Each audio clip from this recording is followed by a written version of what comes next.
Hello दोस्तों, तो आप सभी का स्वागत है हमारे यूट्यूब चैनल शिक्षा शिखर में। दोस्तों, हम केमिस्ट्री पढ़ रहे हैं जिसमें हमने पिछले टॉपिक्स में दोषों के बारे में पढ़ा है, जिसमें हमने फ्रैंकेल त्रुटि और दोष एक होता है, तो फ्रैंकेल त्रुटि और शॉर्टकी त्रुटि के बारे में पढ़ा था। उसके बाद हमारा नेक्स्ट टॉपिक है धातु आधिक्य दोष अर्थात धातु आधिक्य त्रुटि। दोस्तों, धातु, यहाँ धातु शब्द आ रहे हैं, तो धातु के शब्द से हम क्या समझते हैं, हम जिसके बारे में बात कर रहे हैं उसमें प्लस आयन की अधिकता होगी, कि इसमें प्लस आयन की अधिकता होगी, हम इसे धातु बोलते हैं। तो दोस्तों, यहाँ पहला धातु आधिक्य दोष का पहला कारण है ऋण आयन रिक्ति के कारण। देखिए, धातु अधिक कब होगा, धातु अर्थात प्लस आयन अधिक कब होगा, प्लस आयन अधिक तब होगा जब अपना जो ऋण है ये कम होगा। प्लस अधिक तब होगा जब अपना ऋण कम होगा। धातु आधिक्य दोष का पहला कारण क्या होता है, ऋण आयन रिक्ति के कारण। ऋण आयन रिक्ति मतलब होता है जो माइनस आयन होता है क्रिस्टल जालक में, उसकी कमी के कारण, उसके खाली स्थान के कारण। तो दोस्तों, ये पहला कारण हो गया। और दूसरा कारण क्या हो सकता है इसका, दूसरा कारण ये हो सकता है प्लस आयन कब बढ़ेगा। यहाँ धातु आधिक्य दोष के बारे में बोल रहे हैं, धातु आधिक्य दोष के बारे में बोला जा रहा है। तो धातु आधिक्य मतलब प्लस अधिक कब होगा, जब प्लस अतिरिक्त होगा। तो देखिए, अतिरिक्त धन आयन के कारण। तो इसके दो कारण हैं धातु आधिक्य दोष के। इसके अंतर्गत मैं आपको एक्सप्लेन करता हूँ। देखिए, ऋण आयन रिक्ति के कारण जो यह दोष है वह कैसे उत्पन्न होता है, देखते हैं। जब किसी क्रिस्टल जालक से जो ऋण आयन होता है, जब किसी क्रिस्टल जालक से ऋण आयन अपने, जैसे ये देखिए ये अपना जालक है, तो कोई ऋण आयन अपने स्थान से गायब रहता है और उसका संलग्न इलेक्ट्रॉन हट जाता है। देखिए, अगर ये ऋण आयन यहाँ से बाहर होगा तो इसके पास इलेक्ट्रॉन भी होगा, इस ऋण आयन के कारण इसके पास इलेक्ट्रॉन भी होगा और ये भी हट जाएगा। तो इस प्रकार जो दोष उत्पन्न होते हैं उसे हम ऋण आयन रिक्ति के कारण बोलते हैं। और दूसरा है अतिरिक्त धन आयन के कारण। देखिए, ये सेम इसका अपोजिट है, कैसे है वो देखते हैं। देखिए, यहाँ पर क्या बोल रहे हैं, अतिरिक्त धन आयन के कारण, मतलब धन आयन की अधिकता के कारण तो धातु आधिक्य दोष उत्पन्न होगा। तो अतिरिक्त धन आयन कैसे, तो ये हम देखते हैं। कोई क्रिस्टल जालक है, जब इसमें कोई प्लस आयन, कोई क्रिस्टल जालक है, इसका अवयवी कण होते हैं माइनस और प्लस। तो कोई प्लस आयन जो है अपने नियत स्थान को छोड़कर, जब किसी क्रिस्टल जालक में धन आयन जो है अपने संलग्न इलेक्ट्रॉन के साथ किसी अंतराकाशी में प्रवेश कर जाता है, दोस्तों, अंतराकाशी किसे कहते हैं, तो अवयवी कणों के मध्य जो खाली स्थान होता है उसे हम अंतराकाशी बोलते हैं या रिक्ति बोलते हैं। तो देखिए, अतिरिक्त धन आयन के कारण ये कैसे उत्पन्न होता है, ये दोष कैसे उत्पन्न होता है। तो जो किसी क्रिस्टल जालक होता है उसमें से कोई धन आयन जो है अपना नियत स्थान छोड़कर अपने संलग्न इलेक्ट्रॉन के साथ जो है किसी अंतराकाशी में प्रवेश कर जाता है। तो इस प्रकार उत्पन्न दोष धातु आधिक्य दोष के अंतर्गत इस कारण से होता है। ठीक है दोस्तों, अब हमारा नेक्स्ट टॉपिक है धातु न्यूनता दोष।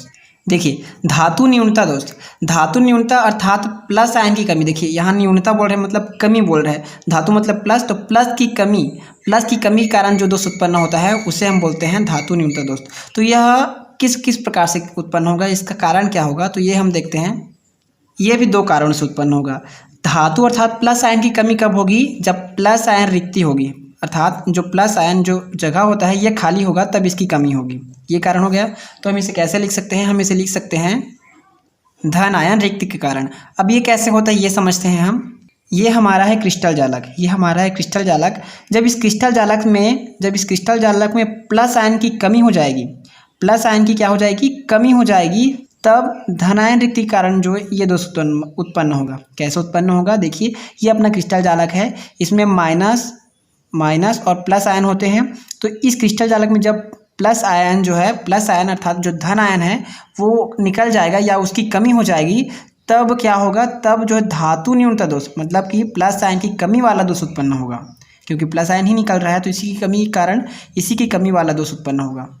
अब दूसरा देखते हैं। देखिए, धातु न्यूनता और कब होगा, धातु न्यूनता दोष और कब उत्पन्न हो सकता है, तो तब उत्पन्न हो सकता है जब इलेक्ट्रॉन अतिरिक्त हो, जब ऋण आयन इलेक्ट्रॉन अतिरिक्त हो। तो दूसरा कारण क्या हो सकता है इसका, तो इसका दूसरा कारण होगा अतिरिक्त इलेक्ट्रॉन के कारण। अतिरिक्त इलेक्ट्रॉन मतलब कि इलेक्ट्रॉन की मतलब नेगेटिविटी की अधिकता होगी, मतलब कि पॉजिटिव की कमी होगी।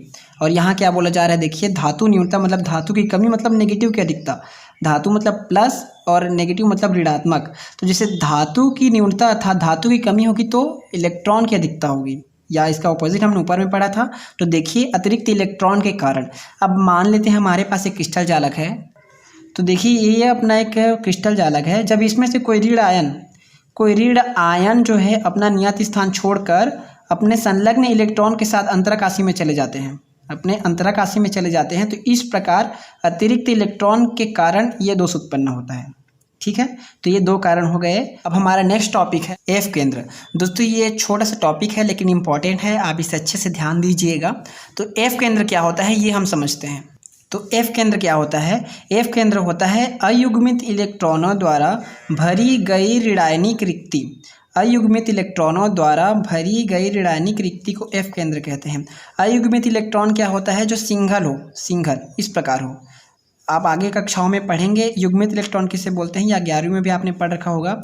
इस प्रकार जब युग्म में हो, इलेक्ट्रॉन युग्म में हो ऐसे, तब इसे युग्मित बोलते हैं। और जब ये सिंगल हो अर्थात कुछ इस प्रकार हो, तब इसे हम अयुग्मित इलेक्ट्रॉन बोलते हैं। या तो ऐसा हो या फिर ऐसा हो, तो इस प्रकार के इलेक्ट्रॉनों को हम अयुग्मित इलेक्ट्रॉन बोलते हैं। तो देखिए अयुग्मित इलेक्ट्रॉनों द्वारा ऋणायनिक रिक्ति। अब ऋणायनिक रिक्ति क्या होता है? जब किसी क्रिस्टल जालक में क्या होता है, जो माइनस आयन होता है वो निकल जाता है अपने स्थान से। ठीक है, किसी क्रिस्टल जालक में माइनस आयन अपने स्थान से निकल जाता है, तो यहाँ जो रिक्ति उत्पन्न होती है इसे हम बोलते हैं ऋणायनिक रिक्ति। तो देखिए किसी अयुग्मित इलेक्ट्रॉनों द्वारा भरी गई ऋणायनिक रिक्ति, किसी अयुग्मित इलेक्ट्रॉनों द्वारा भरी गई इस ऋणायनिक रिक्ति को क्या कहते हैं? एफ केंद्र कहते हैं। और दोस्तों एफ केंद्र के कारण ही हमें चीज़ें रंगीन दिखाई देती है। अब ये कैसे होती है ये मैं आपको एक्सप्लेन कर देता हूँ। ये जो अयुग्मित इलेक्ट्रॉन है, ये जब अयुग्मित इलेक्ट्रॉन प्रकाश को, अपना जो प्रकाश होता है उस प्रकाश को अवशोषित कर लेता है। ये अयुग्मित इलेक्ट्रॉन प्रकाश को अवशोषित कर लेता है। एक बार फिर से देखते हैं, ये अयुग्मित इलेक्ट्रॉन प्रकाश जो होता है उसको अवशोषित कर लेता है। ये प्रकाश को ही अवशोषित नहीं करता, अपितु प्रकाश में जो विभिन्न प्रकार की तरंगें होती है, विभिन्न प्रकार की विकिरणें होती है, उन्हें अवशोषित करता है। ये अयुग्मित इलेक्ट्रॉन प्रकाश से आने वाली विभिन्न प्रकार के विकिरणों को अवशोषित कर लेती है। और जिस विकिरण को ये अवशोषित करती है उसके पूरक रंग को उत्पन्न करती है। एक बार फिर से देखते हैं, जो अयुग्मित इलेक्ट्रॉन होता है, एफ केंद्र का जो अयुग्मित इलेक्ट्रॉन होता है, ये प्रकाश को अवशोषित करता है, प्रकाश के विभिन्न प्रकार के विकिरणों को अवशोषित करता है। और जिस विकिरण को ये अवशोषित करता है उस विकिरण के पूरक रंग को उत्तेजित अवस्था में उत्पन्न करता है। तो इस प्रकार एफ केंद्र के कारण हमें चीज़ें रंगीन दिखाई देती है। तो चलिए दोस्तों हम अपने नेक्स्ट टॉपिक में चलते हैं। मतलब क्या होता है एन टाइप अर्धचालक? जब किसी चार संयोजी वाले परमाणु कौन कौन से हैं तो हम देखते हैं। सिलिकॉन, हम सिलिकॉन को उदाहरण के लिए ले लेते हैं। सिलिकॉन के बाह्य कोष्ठ में 4 इलेक्ट्रॉन होते हैं। क्या होते हैं? 4 इलेक्ट्रॉन होते हैं, 4 इलेक्ट्रॉन। तो इसे हम कुछ इस प्रकार से दर्शा देते हैं। अब बोल रहे हैं आगे एन टाइप अर्धचालक में कि 4 संयोजी वाले किसी परमाणु पर जब 5 संयोजी वाले, एन टाइप अर्धचालक क्या होता है? एन टाइप अर्धचालक ये बोलता है कि जब किसी 4 संयोजी वाले परमाणु, जैसे उदाहरण के लिए हमने सिलिकॉन लिया, तो 4 संयोजी वाले परमाणु पर जब किसी 5 संयोजी वाले परमाणु का डोपिंग किया जाता है। डोपिंग क्या होता है इससे पहले वाले वीडियो में मैंने अच्छे से एक्सप्लेन किया है, आप उसे देख लीजिएगा। तो चलते हैं, जब किसी 4 संयोजी वाले किसी परमाणु पर 5 संयोजी वाले परमाणु का डोपिंग किया जाता है तो इस प्रकार के उत्पन्न होता है एन टाइप अर्धचालक उत्पन्न होता है। इसमें अच्छे से एक्सप्लेन करता हूँ। देखिए, जब 4 संयोजी वाला परमाणु अपने पास सिलिकॉन है, देखिए सिलिकॉन है, अब हम इसका 5 संयोजी वाले परमाणु पर डोपिंग करते हैं। दोस्तों एक चीज़ मैं आपको बता दूँ, हम जिस परमाणु का डोपिंग करते हैं उसके इलेक्ट्रॉन को हम इलेक्ट्रॉन ही मानते हैं। ठीक है, उसके इलेक्ट्रॉन को हम इलेक्ट्रॉन ही मानते हैं, जबकि जिस धातु परमाणु पर डोपिंग किया जाता है उसके हम इलेक्ट्रॉन को इलेक्ट्रॉन ना मानकर, जो बाह्य कक्षक में जो इलेक्ट्रॉन होता है ना उसके इलेक्ट्रॉन ना मानकर होल मानते हैं, और होल को हम प्लस आयन से प्रदर्शित करते हैं, होल को हम प्लस आयन लेते हैं। एक बार फिर से देखते हैं, एन टाइप अर्धचालक क्या होता है? 4 संयोजी वाले किसी धातु परमाणु पर जब 5 संयोजी वाले किसी धातु परमाणु का डोपिंग किया जाता है तो इस प्रकार एन टाइप अर्धचालक होता है। ये इसकी परिभाषा हो गई और इसके एक्सप्लेनेशन मैं कर रहा हूँ। देखिए अपने पास 4 संयोजकता वाला एक परमाणु है जिसके बाह्य कोश में कितने इलेक्ट्रॉन होते हैं 4। मगर हम इसी धातु परमाणु पर हम क्या कर रहे हैं, डोपिंग कर रहे हैं, इसलिए इसके इलेक्ट्रॉन को हम इलेक्ट्रॉन ना मानकर होल मानेंगे। होल इस प्रकार होता है और होल को पॉजिटिव चार्जेस से शो किया जाता है। ठीक है, तो देखिए हम 5 संयोजकता वाले फास्फोरस का डोपिंग इस पर कर रहे हैं, तो इसके इलेक्ट्रॉन को हम इलेक्ट्रॉन ही मानेंगे। तो देखिए इसका क्या है, इसका 4 संयोजकता है अर्थात 4 होल है, जबकि इस फास्फोरस के पास 5 इलेक्ट्रॉन है। 5 इलेक्ट्रॉन है इस फास्फोरस के 5 इलेक्ट्रॉन है। तो देखिए इसमें से ये वाला इलेक्ट्रॉन कोई सा भी वाला है, एक इलेक्ट्रॉन इस धातु के इस होल के साथ संपर्क में आ जाएगा, मतलब ये प्लस और ये माइनस बन जाएगा। तो ये दोनों एक दूसरे से क्रिया कर लेंगे अर्थात दोनों कनेक्ट हो जाएंगे। ये वाला इसके साथ, ये फास्फोरस का है ना, ये सभी इलेक्ट्रॉन फास्फोरस का है, ये वाला इसके साथ, ये वाला इसके साथ।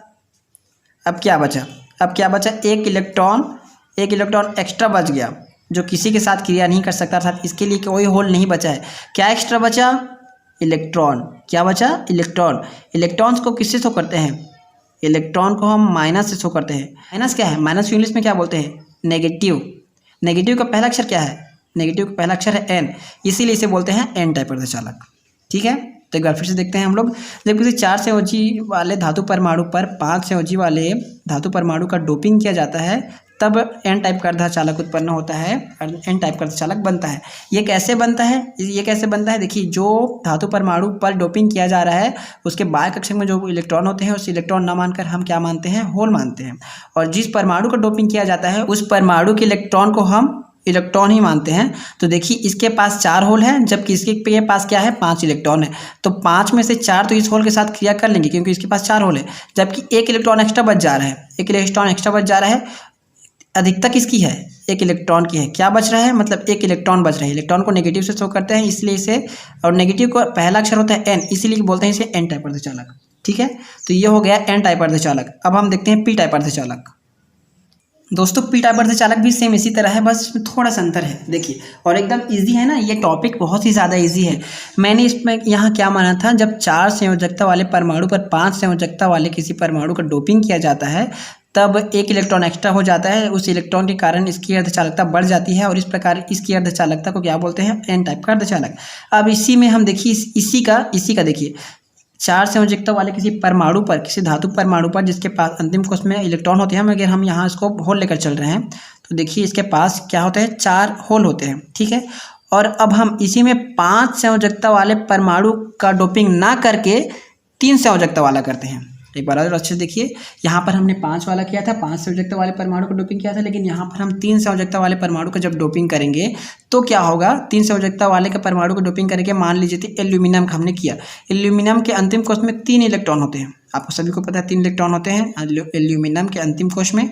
तो इस 3 इलेक्ट्रॉन को जब इस पर डोपिंग किया जाता है, अर्थात इस परमाणु को जब इस पर डोपिंग किया जाता है, तो देखिए ये वाला क्या होता है, ये इसके साथ मिल जाता है, ये वाला इसके साथ मिल जाता है। कोई किसी के साथ मिले, मैं ज़रूरी नहीं कि ये इसी के साथ मिले, मैं आपको एक्सप्लेन करने के लिए बता रहा हूँ। और ये इसके साथ मिल जाता है।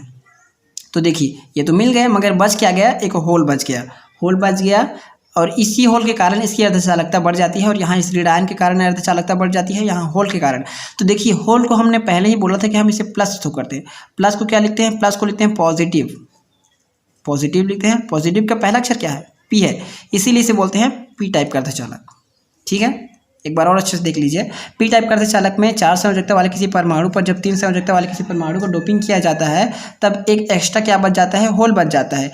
एक एक्स्ट्रा होल बच जाता है जिस कारण इसकी अर्धचालकता बढ़ जाती है, किसी धातु की अर्धचालक या किसी तत्व की अर्धचालकता बढ़ जाती है। इसी कारण इसको हम बोलते हैं एन टाइप, पी टाइप का अर्धचालक। पी टाइप क्यों बोलते हैं, क्योंकि होल बच गया। होल को पॉजिटिव लेते हैं, पॉजिटिव का पी अक्षर होता है पहला, इसलिए पॉजिटिव का पी अक्षर को लेकर इसे पी टाइप अर्धचालक बोलते हैं। ठीक है दोस्तों, तो दोस्तों हमारे ये चैप्टर केमिस्ट्री का पहला चैप्टर हमारा कंप्लीट हो चुका है। हमारा केमिस्ट्री का पहला चैप्टर कंप्लीट हो चुका है। तो आपने पिछले वीडियो को नहीं देखा होगा तो पहले आप उसे देख लीजिए, उसके बाद ये चैप्टर आपके लिए भी पूरा क्लोज हो जाएगा। और हम फिजिक्स में अध्याय 1 को पढ़ा रहे हैं, जिसमें हम अभी निरक्षीय स्थिति में आए हैं।